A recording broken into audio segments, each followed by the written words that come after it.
ನಮಸ್ಕಾರ ಸ್ನೇಹಿತರೆ, ಅನಮ್ ಜ್ಯೋತಿ ಚಾನಲ್ಗೆ ಸ್ವಾಗತ. ಸ್ನೇಹಿತರೆ, ಎಷ್ಟೊಂದು ಪೂಜೆಗಳನ್ನು ಮಾಡ್ತಾ ಇದ್ದೀನಿ. ಬಹಳಷ್ಟು ವರ್ಷಗಳಿಂದ ಎಲ್ಲ ರೀತಿಯ ವ್ರತಗಳನ್ನು ಮಾಡ್ತಾ ಇದ್ದೀವಿ, ಪೂಜೆಗಳನ್ನು ಮಾಡ್ತಾ ಇದ್ದೀವಿ. ಆದರೂ ಕೂಡ ಯಾವುದೇ ಫಲ ಅನ್ನೋದು ಸಿಗ್ತಾ ಇಲ್ಲ. ಯಾಕೆ ಅನ್ನೋ ಪ್ರಶ್ನೆ ಬಹಳಷ್ಟು ಜನರ ಮನಸ್ಸಿನಲ್ಲಿ ಇರುತ್ತೆ. ಈ ಪ್ರಶ್ನೆಗೆ ಈ ವಿಡಿಯೋದಲ್ಲಿ 4 ಕಾರಣಗಳನ್ನು ಹೇಳ್ತಾ ಇದ್ದೀನಿ. ಈ 4 ಕಾರಣಗಳೇ ನಿಮ್ಮ ಪೂಜೆಯ ಫಲವನ್ನು ನೀಡದೇ ಇರೋದಕ್ಕೆ ಕಾರಣ. ಅದ್ಯಾವುದು ಅಂತ ಹೇಳಿದ್ರೆ, ಮೊದಲನೇದಾಗಿ ಮನಸ್ಸು ಶಾಂತವಾಗಿ ಇಲ್ಲದೇ ಇದ್ದಾಗ ನಾವು ಪೂಜೆಯನ್ನು ಮಾಡಬೇಕಾದ್ರೆ ಆ ಪೂಜೆಯ ಆ ಶಕ್ತಿ, ಆ ದೈವಿಕ ಶಕ್ತಿ ಏನಿದೆ ಅದು ನಮ್ಮ ಮನಸ್ಸಿನ ಶಕ್ತಿಯ ಜೊತೆ ಕನೆಕ್ಟ್ ಆಗದೆ ಇರುವಂಥದ್ದು. ಅಂದರೆ ಪೂಜೆಯನ್ನು ಮಾಡ್ತಾ ಇರ್ತೀವಿ, ಆದರೆ ಮನಸ್ಸಿನಲ್ಲಿ ಗಾಬರಿ, ಚಿಂತೆ, ಕೋಪ, ಅನುಮಾನ, ಚಂಚಲತೆ, ಏಕಾಗ್ರತೆ ಇಲ್ಲದೆ ಇರುವಂಥದ್ದು, ಮನಸ್ಸಿನಲ್ಲಿ ಬೇರೇನೋ ಚಿಂತನೆಯನ್ನು ಮಾಡಿಕೊಂಡು ಇಲ್ಲಿ ಪೂಜೆಯನ್ನು ಮಾಡ್ತಾ ಇರುವಂಥದ್ದು. ಈ ರೀತಿ ಶಾಂತವಾಗಿ ಇಲ್ಲದೇ ಇರೋಂಥ ಮನಸ್ಸಿನಿಂದ ನಾವು ಪೂಜೆಯನ್ನು ಮಾಡೋದ್ರಿಂದ ಆ ದೈವಿಕ ಶಕ್ತಿ ಜೊತೆ ನಮ್ಮ ಮನಸ್ಸಿನ ಶಕ್ತಿ ಅಲ್ಲಿ ಕನೆಕ್ಟ್ ಆಗೋದಿಲ್ಲ. ಇದರಿಂದ ನಾವು ಮಾಡೋ ಪೂಜೆಗೆ ಫಲ ಅನ್ನೋದು ಸಿಗೋದಿಲ್ಲ. ಮನಸ್ಸು ಪ್ರಶಾಂತವಾಗಿದ್ದಾಗ ಮಾತ್ರ ನಾವು ಮಾಡುವಂಥ ಆ ಪೂಜೆ, ಹಾಗೆ ಹೇಳುವಂಥ ಆ ಮಂತ್ರದ ಬಲ, ಹಾಗೆ ಸಂಕಲ್ಪದ ಬಲ, ದೀಪದ ತೇಜಸ್ಸು ಎಲ್ಲವೂ ಕೂಡ ಫಲವನ್ನು ನೀಡುತ್ತೆ.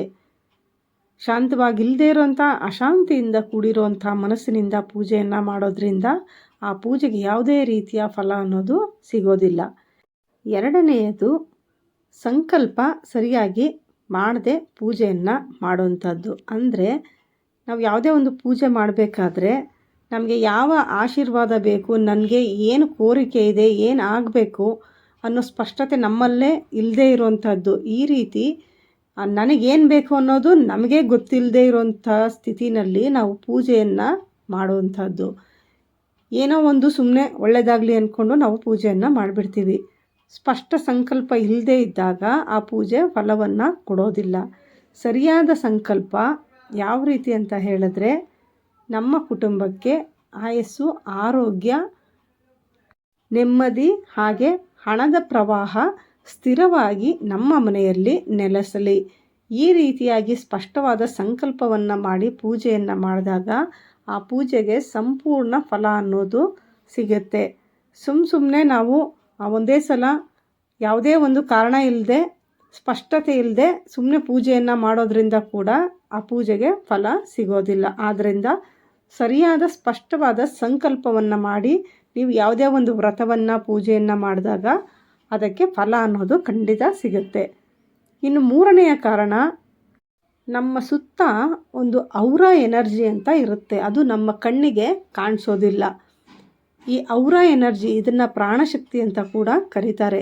ಯಾವಾಗ ಈ ಔರಾ ಎನರ್ಜಿ ತುಂಬ ವೀಕ್ ಆಗಿರುತ್ತೋ ಆಗ ನಾವು ಮಾಡೋಂಥ ಪೂಜೆ, ಆ ದೈವಿಕ ಶಕ್ತಿ ಏನಿದೆ ಅದು ನೇರವಾಗಿ ನಮ್ಮ ಒಳಗಡೆ ಪ್ರವೇಶ ಮಾಡೋದಕ್ಕೆ ಸಾಧ್ಯ ಆಗೋದಿಲ್ಲ. ಈ ರೀತಿ ಇದ್ದಾಗ ಕೂಡ ಪೂಜೆ ಫಲವನ್ನು ನೀಡೋದಿಲ್ಲ.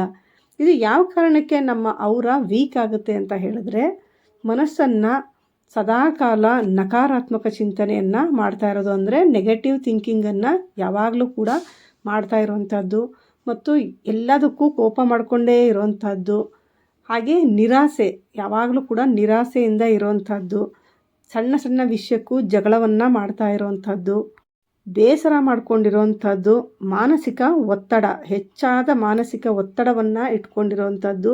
ಈ ರೀತಿ ಮನಸ್ಸಿನಲ್ಲಿ ನಿರಾಳತೆ ಅನ್ನೋದು ಇಲ್ಲದೇ ಇದ್ದಾಗ ನಮ್ಮ ಸುತ್ತಲಿನ ಔರಾ ಏನಿದೆ ಆ ಎನರ್ಜಿ ವೀಕ್ ಆಗುತ್ತೆ. ಅದು ಯಾವಾಗ ವೀಕ್ ಆಗುತ್ತೋ ಆವಾಗಲೇ ಆ ಮನುಷ್ಯನಿಗೆ ಆ ಒಂದು ನೆಗೆಟಿವ್ ಎನರ್ಜಿ ಅನ್ನೋದಾಗಿರ್ಬೋದು, ಒಂದು ಕಾಯಿಲೆಗಳಾಗಿರ್ಬೋದು, ನೇರವಾಗಿ ನಮ್ಮ ದೇಹವನ್ನು ಪ್ರವೇಶ ಮಾಡೋದಕ್ಕೆ ಬಹಳನೇ ಸುಲಭ ಆಗುತ್ತೆ. ಆದ್ದರಿಂದ ಈ ಔರಾ ಯಾವಾಗ ಪಾಸಿಟಿವ್ ಆಗಿರುತ್ತೋ ಆಗ ನಾವು ಮಾಡುವಂಥ ಪೂಜೆಗೆ ಫಲ ಅನ್ನೋದು ಸಿಗುತ್ತೆ.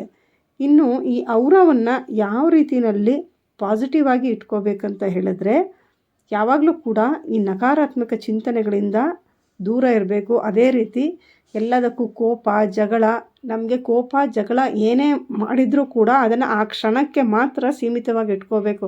ಅದನ್ನು ಇಡೀ ದಿವಸ ಮನಸ್ಸಿನಲ್ಲೇ ಇಟ್ಕೊಳ್ಳೋದ್ರಿಂದ ಮನಸ್ಸಿನ ಭಾರ ಹೆಚ್ಚಾಗುತ್ತೆ, ಮಾನಸಿಕ ಒತ್ತಡ ಕೂಡ ಹೆಚ್ಚಾಗುತ್ತೆ. ಆದ್ದರಿಂದ ಇವುಗಳನ್ನೆಲ್ಲ ಕಡಿಮೆ ಮಾಡಿಕೊಂಡು ಒಂದು ಸಮತೋಲನದಲ್ಲಿ ಇಟ್ಕೊಂಡಾಗ ನಮ್ಮ ಸುತ್ತ ಇರುವಂಥ ಅವರ ಎನರ್ಜಿ ಏನಿದೆ ಅದು ಪಾಸಿಟಿವ್ ಆಗಿರುತ್ತೆ.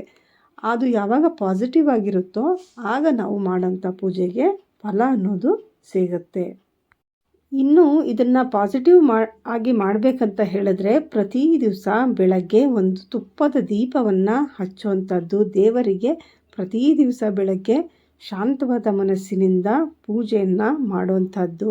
ಅದೇ ರೀತಿ ತುಳಸಿ ಗಿಡಕ್ಕೆ 3 ಪ್ರದಕ್ಷಿಣೆಯನ್ನು ಹಾಕುವಂಥದ್ದು. ತುಳಸಿ ಕಟ್ಟೆಯ ಮುಂದೆ 1-2 ನಿಮಿಷಗಳ ಕಾಲ ಕಣ್ಮುಚ್ಚಿ ಶಾಂತವಾಗಿ ಕುಳಿತುಕೊಳ್ಳುವಂಥದ್ದು. ಮನೆಯಲ್ಲಿ ಒಂದು ಸಾಂಬ್ರಾಣಿಯ ಧೂಪವನ್ನು ಹಾಕುವಂಥದ್ದು. ಈ ರೀತಿ ಎಲ್ಲ ಮಾಡಿದಾಗ ಕೂಡ ಆ ಪಾಸಿಟಿವ್ ಔರಾ ಅನ್ನೋದು ಹೆಚ್ಚಾಗುತ್ತೆ.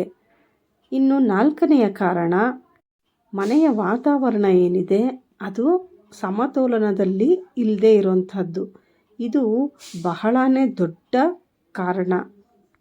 ಮನೆಯ ಒಳಗಿನ ವಾತಾವರಣ ಸಮತೋಲನದಲ್ಲಿ ಯಾವಾಗ ಇರೋದಿಲ್ವೋ, ಅಸ್ಥಿರತೆಯಿಂದ ಕೂಡಿರುತ್ತೋ ಅಂಥ ಮನೆಗಳಲ್ಲಿ ಪೂಜೆಯ ಫಲ ಅನ್ನೋದು ಕಡಿಮೆ ಆಗುತ್ತೆ.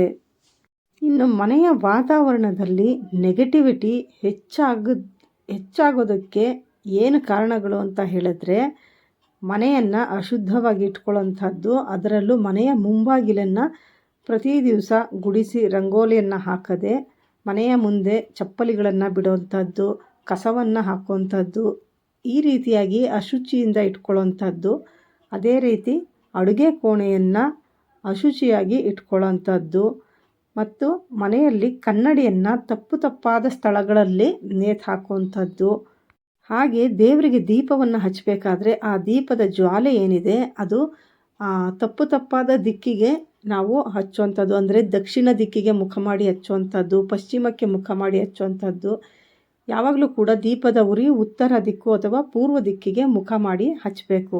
ಈ ರೀತಿ ನೀವು ದಕ್ಷಿಣ ದಿಕ್ಕಿಗೆ ಏನಾದರೂ ಆ ಉರಿ ಹೋಗೋ ರೀತಿಯಲ್ಲಿ ಹಚ್ಚೋದ್ರಿಂದ ಕೂಡ ಆ ಮನೆಯಲ್ಲಿ ಅಸ್ಥಿರತೆ ಅನ್ನೋದು ಇರುತ್ತೆ, ನೆಗೆಟಿವಿಟಿ ಅನ್ನೋದು ಹೆಚ್ಚಾಗಿರುತ್ತೆ.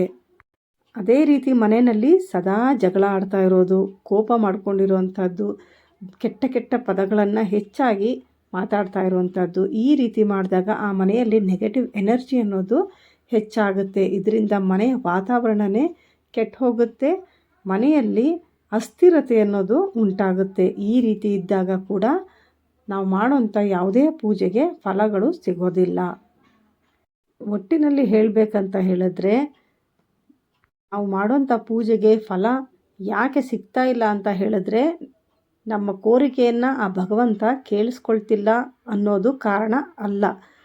ನಮ್ಮ ಮನೆಯಲ್ಲಿ ನೆಗೆಟಿವಿಟಿಯನ್ನು ಹೆಚ್ಚಾಗಿ ಇಟ್ಕೊಂಡಿರುವಂಥದ್ದು, ನಮ್ಮ ಪಾಸಿಟಿವ್ ಔರಾ ಏನಿದೆ ಅದು ದುರ್ಬಲವಾಗಿರುವಂಥದ್ದು, ನಮ್ಮ ಮಾನಸಿಕ ಸ್ಥಿತಿ ಅನ್ನೋದು ಸಮತೋಲನದಲ್ಲಿ ಇಲ್ಲದೆ ಇರುವಂಥದ್ದು, ಅದೇ ರೀತಿ ಸಂಕಲ್ಪದ ಸ್ಪಷ್ಟತೆ ಅನ್ನೋದು ಇಲ್ಲದೆ ಇರುವಂಥದ್ದು.